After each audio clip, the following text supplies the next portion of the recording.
প্রশ্ন, ক্রায়োসার্জারির পদ্ধতি আলোচনা করো। উত্তর, ক্রায়োসার্জারির কৌশল প্রয়োগ করে চিকিৎসা করাকে ক্রায়োথেরাপি বলে। ক্রায়োথেরাপিতে টিউমার টিস্যুর তাপমাত্রা 12 সেকেন্ডের ভেতরে কমিয়ে -41 ডিগ্রি থেকে -196 ডিগ্রি সেন্টিগ্রেড তাপমাত্রায় নিয়ে আসা হয়। এই সময় ক্রায়োপ্রোব বা একটি সূচের প্রান্ত দ্বারা টিউমার টিস্যুর ভিতরে খুব দ্রুত তরল আর্গন গ্যাসের নিঃসরণ করানো হয়। তাপমাত্রার অত্যাধিক হ্রাসের ফলে কোষের পানি জমাটবদ্ধ হয়ে ওই টিস্যুটি একটি বরফপিণ্ডে পরিণত হয়। বরফপিণ্ডের ভেতরে টিউমার টিস্যুটি আটকা পড়ে গেলে এতে রক্ত ও অক্সিজেন সরবরাহ বন্ধ হয়ে যায়, কারণ -196 ডিগ্রি সেন্টিগ্রেড তাপমাত্রায় রক্ত ও অক্সিজেন পরিবহন সম্ভব নয়।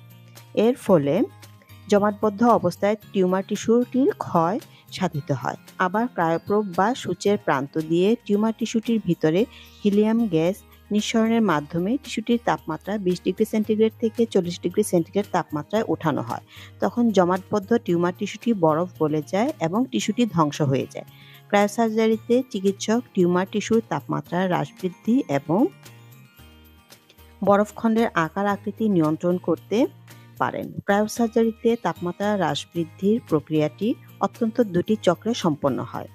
শীতলীকরণ প্রক্রিয়াটি ততক্ষণ যাবৎ চলতে থাকে যতক্ষণ না পুরো টিউমারটি এবং এর আশেপাশের টিস্যু 5 থেকে 10 মিলিমিটার পুরু বরফ দ্বারা ভালোভাবে আবৃত হয়। বড় টিউমারের ক্ষেত্রে একাধিক শীতলীকরণ সূচ ব্যবহার করা হয়। প্রয়োজন সাপেক্ষে এই প্রক্রিয়াটি 2 থেকে 3 বার সম্পন্ন করা হয়।